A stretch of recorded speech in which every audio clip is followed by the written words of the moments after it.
Hey everyone, it's Michael GoosebumpsFan. I'm sorry if I get weird. My camera is acting real odd today. I've had some trouble. I did some videos for the other channel, and I use the camcorder now for that other channel called Strange Michael. And I've had a couple of weird things happening with my camera. It's like it got hacked or something. I'm joking. Anyway, besides the glitches that are happening, I hope you're having a good weekend. I'm sorry that it took me like over a week to get a new video out to you guys, but I have been talking to the community tabs with you folks in case you guys wanted to keep up with my everyday life. I put up like a post a day. Anyway, today I have another book review for you for Give Yourself Goosebumps number 24, Lost in Stinkeye Swamp. Yeah, I know my copy's not perfect. It has some scratches there where the cover's a little torn off a little bit. It's not like to the next page, but it's just some top layer missing. It's like there, and I think down here a little bit. But this book, as I talked to my community post when I announced that I was reading this book, it actually kind of surprised me a lot. A lot of people think because the cover has the Venus flytrap and the alligator, that the Venus flytraps are what was in the first Goosebumps film from 2015. I'm still stuck on that. I don't know if that's a reference to this book's cover or if it's a reference to the book's content itself, sort of, kinda. One half of it, at least, one portion of it. Or if that was supposed to be a reference to Stay Out of the Basement. I don't know. So everybody's kind of up in arms about that. What do you think about that? Let me know down below. Lost in Stinkeye Swamp was one that I was not that immensely excited to read. I wanted like a little Give Yourself Goosebumps book, because I love these books so much, to read before I would do the Christmas books. We're already like a week into December, so I need to get my tail moving. We have like 3 Goosebumps books based around Christmas that I need to read. Lost in Stinkeye Swamp actually turned out to be really fun. Even though I wasn't like super in love with it, it took me quite a while to get through it just because I was such a crazy week this last week. It's been insane. Last night was kind of a little hectic too. Anyway, I rather like this. I don't think it's great. I think it's good though. It's fun. There's actually one element that's kind of creepy. It's got a lot of an adventurous feel to it in a weird kind of way. I think a lot of people would actually like this. This could be a lot of people's kind of one of the more recommendable ones I could say out of Give Yourself Goosebumps. As much as I pretty much enjoy all of these books, Give Yourself Goosebumps has a lot more hits than it does misses. You have some books like this that are kind of more in that middle ground of being just entertaining, and really that's it. It has a couple of other really special things about it.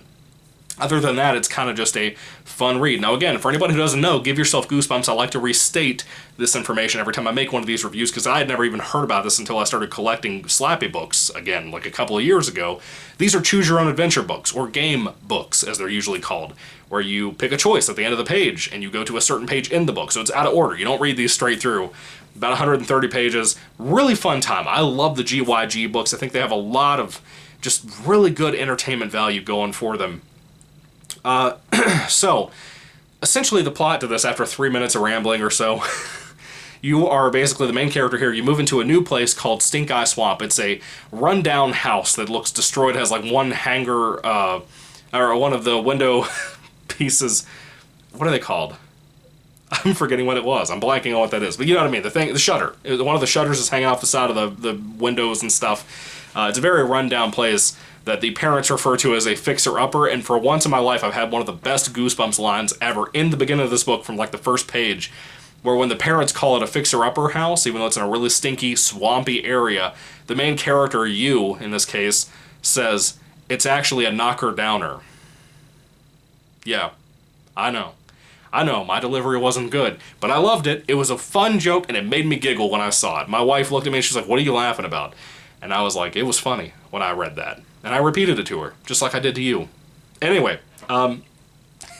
you're in this place, you actually meet one kid there, even though you really weren't excited about living in this place, and his name is Zeke. I haven't seen many characters in Goosebumps named Zeke, but I actually rather like Zeke as a character. He's kind of more fleshed out a little bit more, in a weird punny way, compared to a lot of other Goosebumps characters and friends that you meet in these books. Typically the friends are kind of like the sarcastic, goofier kind of characters, but this one was actually pretty cool. I liked Zeke a lot. You and Zeke heard about the rumors about a treasure being somewhere on this property within Stinkeye, excuse me, not Stinky Swamp, Stinkeye Swamp. I'm going to do that a lot, so be ready for that. If I mispronounce it and call it Stinky, it's because they said it's Stinky. I think it's a play on Stinkeye. Anyway, so you and Zeke have been spending like your whole summer vacation looking for this treasure, and you're not really getting anywhere. And eventually, you and Zeke decide to go down to the basement to look for like comic books or something that might be hidden around back out there, or in there, whatever. And when you go in there and you're looking around, you guys actually find like a scope, like a telescope, for like pirate type things. And if you look through that, which of course this is at the point of the book where you get two choices, right? One choice you go this way, one choice you go that way. It kind of divides the book in half to what you're really going to be doing for most of this plot. So if you go with the telescope option, you actually look into the telescope in the dark, and there's a door that's not there when you're not looking through the telescope. It's usually just a wall. And when you're looking through the telescope, they see this door, you and Zeke, and you decide to go into the door. And it kind of takes you on a really wild kind of adventure involving the great outdoors, and so on and so on. I like that weird Twilight Zone feel. I feel like I've seen that premise done somewhere, like in a movie or a short film on YouTube or something, but I thought it was a cool concept. It was interesting to see that in Goosebumps. I don't think I've ever seen anything like that in Goosebumps before. And again, it just shows the creativity of the people who are working on GYG, whether it be R.L. Stine or not. I don't think it was, but still, it's kind of interesting. I kind of like that and kind of dig it. The other option you can go with is actually more of the spookier route. Essentially, you find an underground like door thing inside of the basement, leads you down into the sewers, kind of underneath the swamp type of thing. And there's like tunnels, like a I think it's a prohibition tunnel or something like that along those lines, where people would like smugglers tunnel is what it was called. And apparently this also ties in with this other urban legend about a lady named Annabelle dying down there, and apparently her ghost may or may not haunt this area. That is more of the creepy route, but it's not as scary as you'd think that would be based around the urban legend feel. If you're like myself and you love some urban legend type stuff, you'll love that portion of the book more than the other portion about the telescope, even though that has some kind of some ghostly aspects to it too, but not as much as the Annabelle route. The Annabelle route I actually much prefer in this book. I think it's the better half of this book, even though I like both portions of the book. The Annabelle storyline can be really fun. There's some really cool stuff in here. You're looking for the treasure, mainly. In both portions of the book, you're looking for the treasure, but like in here, it's kind of the more big push to go looking for Annabelle, possibly, and also going to look for the treasure possibly hidden down here. There is a particular character that I think is actually scary in the Annabelle portion of the book. His name is Ed, and he's a guy that works in the sewers. And I'm gonna tell you, man, Ed was creepy. I mean, creepy. There was some spooky stuff based around that guy that actually gave me a chill a couple of times. I really dug that, and it was kind of a shame when that portion of the book was over with, because I really liked Ed. I thought he was one of the better, kind of surprising, more standout Goosebumps GYG villains, you know? Again, give yourself Goosebumps. A lot of creativity, a lot of cool stuff they can do that they have not pulled off in other books. There's certain villains from the GYG books, like the Visible Man from the first special edition of the Give Yourself Goosebumps books, that I would have loved to have seen at some point, either in the movies or the new TV show that's coming out, or like in a standalone book in a museum or something. I would have loved to have seen that, or like in that They Call Me the Night Howler book. It would have been perfect for that.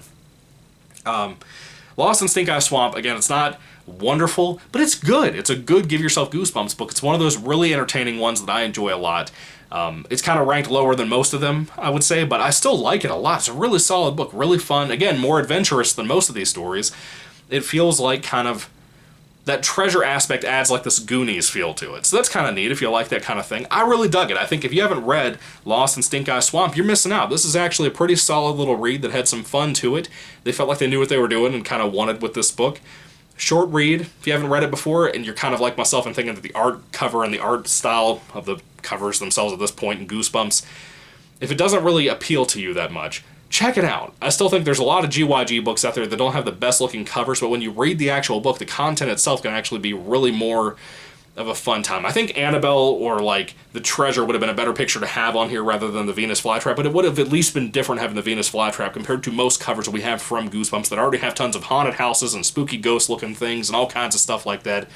So you got this, and it is what it is. I also don't like alligators, so that's in this as well. Anyway, Lost in Stinkeye Swamp. What did you think about the book? Have you read it? Did you like it? Are you going to read it anytime soon? Do you own the book?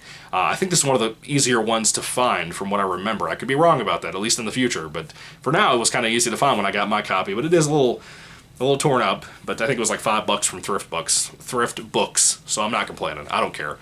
As long as I own it, as long as it's readable and has all the pages in it without scribbles all over it, I'm okay. Also, there's puzzles in here too for anybody who hasn't played a game book or a choose your own adventure book. This has some games in there where you have to do like kind of word unscramblings and some other stuff that's kind of like a sort of kind of crossword type thing. It was really fun. I liked that a lot. I had a good time. Some of them were actually hard, which kind of surprised me. Some of them, as an adult, I'm having a little difficulty with. So that was kind of fun and enjoyable. So even so, when it comes to Lost in Stinkeye Swamp, if I had to rate the book on a 5-star basis, I would probably give this about a 3 out of 5 stars, but it's kind of a high 3 out of 5. I wanted to give it a 4, but I was like, there's a lot of books out there I really consider a lot more fleshed out and more deserving of a 4 compared to this. But this was overall good for what it was trying to be, for what it was. I liked it a lot. I recommend it if you haven't read it before. It was fun. I like that. And that's really the big thing I ask from Goosebumps, since it's a kids' horror series, middle grade. I think that as long as they're entertaining and I'm having a good time, that's really all that matters to me. And that's what this book provided. I had a good time. It was fun. Yeah, so after being repetitional for 20 minutes, I'm going to go ahead and stop here. So anyway, if you haven't read Lost in Stinkeye Swamp, I recommend it's one of the good Goosebumps books, or good Give Yourself Goosebumps books, whatever. Do you recommend it to anybody? Down in the comments. Let me know down below. What was your favorite storyline in here if you've read the book? Was it the telescope storyline, or was it the actual Annabelle treasure storyline? I thought that, again, the Annabelle story really kind of stuck out to me because I like ghosty type stuff. Anyway, what are your thoughts? Put them down below. Thank you for watching. God bless you. Merry Christmas. And yeah, I'm going to be starting those Goosebumps Christmas book reviews here soon. Hopefully this week I can get out another book review. Maybe. I'm not going to hold that over your head because it's probably not going to happen, knowing my schedule and stuff, but I'm going to try. I'm going to try. So give me the benefit of the doubt. I'm going to try. Anyway, God bless you guys. Merry Christmas again, and goodbye.